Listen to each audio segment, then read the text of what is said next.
अंबेडकर विरोधी कांग्रेस पक्ष के बाबा साहब अंबेडकर विरोधी कांग्रेस पक्ष के राहुल गांधी के राहुल गांधी के दलित विरोधी राहुल गांधी के भारत माता की भारतीय जनता पक्ष के दलित विरोधी राहुल गांधी ಅವರಿಗೆ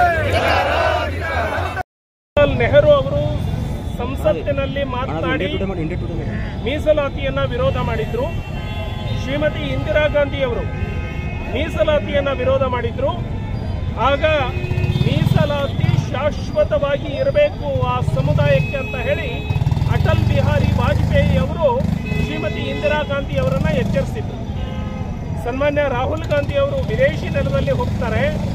ವಿದೇಶಿ ನೆಲದಲ್ಲಿ ಈ ದೇಶದ ಚುನಾವಣೆಯ ಮೇಲೆ ಸಂಶಯವನ್ನು ವ್ಯಕ್ತಪಡಿಸ್ತಾರೆ.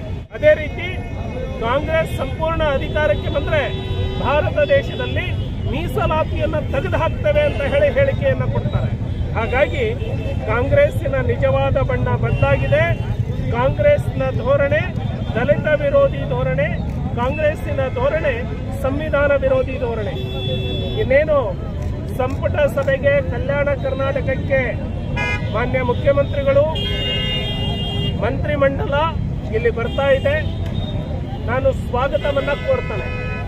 ಮಾನ್ಯ ಮುಖ್ಯಮಂತ್ರಿಗಳು ಕಲ್ಯಾಣ ಕರ್ನಾಟಕದ ಅಭಿವೃದ್ಧಿಗಾಗಿ ಕೈಗೊಂಡಿರುವಂತಹ ಯೋಜನೆಗಳು ಏನು, ಬಜೆಟ್ನಲ್ಲಿ ಎಷ್ಟು ಘೋಷಣೆ ಮಾಡಿದ್ರು, ಸರ್ಕಾರ ಬಂದು 1.5 ವರ್ಷದಲ್ಲಿ ವೆಚ್ಚ ಮಾಡಿರುವಂಥದ್ದು ಎಷ್ಟು, ಇದನ್ನ ಈ ಕಲ್ಯಾಣ ಕರ್ನಾಟಕದ ಜನತೆಗೆ ಸ್ಪಷ್ಟಪಡಿಸಬೇಕು.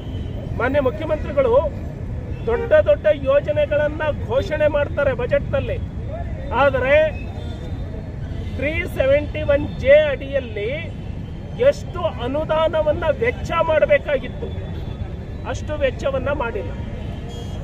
ಇವರು ನನಗೆ ಇರುವಂತಹ ಮಾಹಿತಿಯ ಪ್ರಕಾರ 65% ಸಮೇತ ಇವರು ವೆಚ್ಚವನ್ನ ಮಾಡಿಲ್ಲ. ದೊಡ್ಡ ಘೋಷಣೆಯನ್ನ ಮಾಡಿ ಅದನ್ನೇ ಪ್ರಚಾರ ಮಾಡಿಕೊಂಡು ಹೋದ್ರೆ ಕಲ್ಯಾಣ ಕರ್ನಾಟಕ ಅಭಿವೃದ್ಧಿ ಆಗಲ್ಲ. ನಿಮ್ಮ ಬದ್ಧತಾ ವೆಚ್ಚಗಳಿಗೆ 100ಕ್ಕೆ 100 ಅನುದಾನವನ್ನ ಬಿಡುಗಡೆ ಮಾಡಬೇಕು. ಅನುದಾನವನ್ನ ಘೋಷಣೆ ಮಾಡೋದು ಬೇರೆ. ನಾನು ಕಲಬುರಗಿಗೆ ಕಲ್ಯಾಣ ಕರ್ನಾಟಕಕ್ಕೆ ಇಷ್ಟು 1000 ಕೋಟಿಯನ್ನ ಕೊಡ್ತೀನಿ ಅಂತೇಳಿ ಬಜೆಟ್ನಲ್ಲಿ ಘೋಷಣೆ ಮಾಡೋದು ಬೇರೆ. ವೆಚ್ಚಕ್ಕೆ ಹಣವನ್ನ ಬಿಡುಗಡೆ ಮಾಡೋದು ಬೇರೆ, ವೆಚ್ಚ ಮಾಡುವಂಥದ್ದು ಬೇರೆ. ಯಾವುದು ವೆಚ್ಚ ಮಾಡಲ್ವೋ ಮಾರ್ಚ್ 31ಗೆ ವಾಪಸ್ ಹೋಗುತ್ತೆ. ಹಾಗಾಗಿ ಇವರು ಘೋಷಣೆ ಮಾಡಿದ 65% ವೆಚ್ಚವನ್ನ ಕೂಡ ಇವರಿಗೆ ಮಾಡೋದಕ್ಕಾಗಿಲ್ಲ. ಅಂದ್ರೆ ಕಲ್ಯಾಣ ಕರ್ನಾಟಕ ಕಾಂಗ್ರೆಸ್ನ ಆಡಳಿತದಲ್ಲಿ ಸಂಪೂರ್ಣವಾಗಿ ನಿರ್ಲಕ್ಷ್ಯಕ್ಕೆ ಒಳಗಾಗಿದೆ. ನಾಳೆ ಸಚಿವ ಸಂಪುಟದಲ್ಲಿ ನಾನು ಯಾವಾಗ ಎಷ್ಟು ವೆಚ್ಚ ಮಾಡ್ತೇನೆ ಅನ್ನೋ ಬದ್ಧತೆಯನ್ನ ಮಾನ್ಯ ಮುಖ್ಯಮಂತ್ರಿಗಳು ತೋರಿಸಬೇಕು ಅಂತ